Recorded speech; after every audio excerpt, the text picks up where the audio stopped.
Hello folks, Jason Chrisman here, JC's Bees. Today I want to talk about overwintering with a top hive feeder.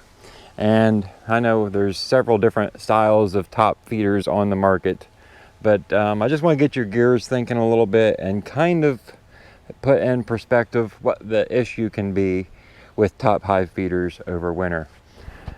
Okay, so there's nothing in this calling. There is no active bees, but we're going to use our imaginations and pretend today. So what I have here is, and it just happens to be the feeder I have right here, this is the Ceracell 10 frame top hive feeder. Now this is an excellent feeder during the spring and the summer, but I have not personally myself used this feeder during the winter months, and I'm going to explain why. But first, let me point out some of the good features about this particular feeder since I have it here in front of me, and I do have another video dedicated to this particular feeder. The cool thing about this feeder is there's feeding access points at all four corners. The bees can come up through the bottom, they go up over that lip, come down through here where they're able to get to the SERP. Well, the cool thing about this is none of the bees are able to actually get in here and drown on the SERP. And having a feeding access point at each corner, you know, with our hives tilted in one way, they're never perfectly level. This way they're able to drain all of the SERP in the feeder. They can actually come up through the center too and down over where they access the SERP down here. Now these corners pop out so that in the winter time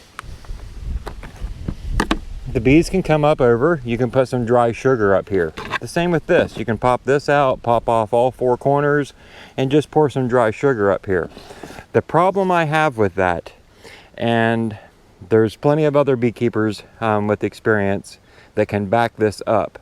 Once the bees get into a point of the year where it's cold and they're clustering down here in the colony, a lot of people believe the heat coming off of that cluster heats the whole inside of the colony.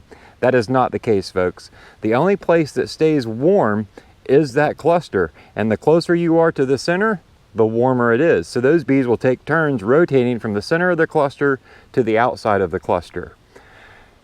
As the day warms up, or maybe they get hungry, they break away from the cluster and move up here into this feeder to get food. Now, in order to do that, remember, a bee has to maintain a certain temperature and able to stay mobile and keep moving. Otherwise, she'll just kind of freeze up and stay in one spot. So she has to maintain the heat that she got from that cluster, come up in one of these corners, up and around, or up through the center, access food, still be warm, make it back to the cluster before she cools down. And that's the problem. That doesn't happen. What will happen is the bees will leave the cluster, they'll get up here, they'll cool down, and they'll not be able to move back to the cluster just because they got cold. I'm sure you by this point have seen bees that look dead, but once the day warms up, they're not dead. That's a state of torpor that they tend to go into that looks like death, but it's not what it is. So that's my concerns with these feeders, any style of these feeders. Now the one exception I'll say, Apame just came out with a new hive feeder that goes on top, and in the very center it's got a place where you can feed candy boards. That particular setup may work.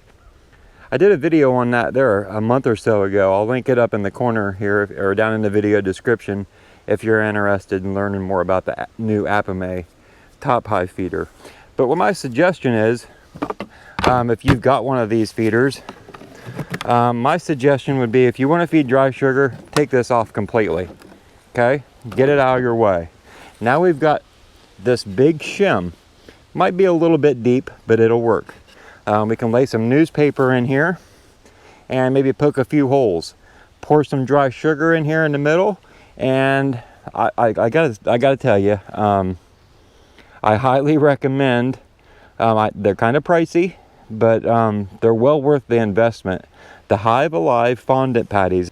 Now I am an affiliate for them, but that is not the reason that I mentioned the Hive Alive fondant patties. They're just amazing for the bees over winter. And one amazing thing that I like about the Hive Alive products is they help keep nosema out of the picture come spring and overwinter. And that can be very, very important. All of the Hive Alive products have Hive Alive supplement in them, so we're able to combat the nosema. That's a good thing. Keep our bees healthy and strong going into spring, and then they'll take off like a rocket. So, paper, dry sugar, and if you can afford it, maybe get you some of them Hive Alive fondant patties. Put them up here on top, cut you a hole out of the bottom, lay it down here. The bees will come up through the plastic bottom and they'll eat the fondant and the dry sugar.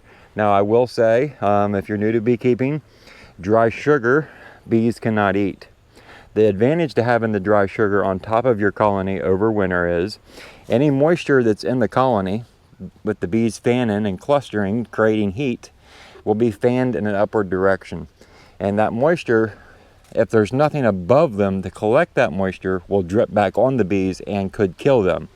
So by having this dry sugar up here, it acts like a sponge to any moisture in the colony, and it absorbs it right into the sugar.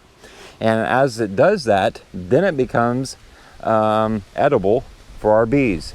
The bees can use that resource that's collecting a problem in the colony, the moisture, and they can make it a food source. So it's kind of an insurance policy, and that's actually called the mountain camp method, if you're not familiar with it. So if you want to do some research on the mountain camp method, that would be one way of doing it. Now I realize if you don't have a top high feeder and you're wanting to try this mountain camp method, or you would like to feed some fondant patties, you can't just stick the fondant patty up here and stick your inner cover on, because usually there's not enough room. So you go to Lowe's or Home Depot, you buy you some furring strips. I think these are like 1.5 inches wide. They're perfect. You cut them to the length, nail them, glue them together. Now this one's a little bit loosey-goosey, but if I line up all 4 corners just right, it does fit. I've got a ventilation hole here. Now what I like about this ventilation hole or entrance is any moisture that doesn't collect in the sugar comes out this hole. I'll actually see icicles hanging from here in the wintertime from the moisture that's being pushed out. So we got an entrance and an exit up here. I'll also leave one down at the bottom, but usually not maybe on this entrance, but over here, if you've got an entrance with that's down on the running board, what can happen is those dead bees, naturally happens, bees die over winter, don't freak out. They can block off this entrance down here because they begin to pile up. So by having an upper entrance, they've got a way to get out and go potty when there is a warm day. Equally important. So I think I've touched on everything. The Hive Alive fondant patties, I mentioned I'm an affiliate for them. I'll throw up a QR code here or leave a link down in the video description. I think I can give you 5, maybe 10% off. I can't recall. Anyway, either way, you'll save a few bucks. So I don't know. I hope that helps you out. I had somebody email me and ask about using the Ceracell top hive feeder, and I've never taken bees in the winter with it. And that's always been my concern. The bees would get up here, they would get cold and not make it back. And it's the same reason I've never used an Apame feeder until this winter. I'm going to take a colony through winter with the new Apame feeder. But like I said, you'll have to watch my video on that. It has a special place in the center where I can feed fondant patties, and I think that will work just fine because the bees don't have to go far from the cluster. You just have to check out that video if you're interested. But hope that helps you out, folks.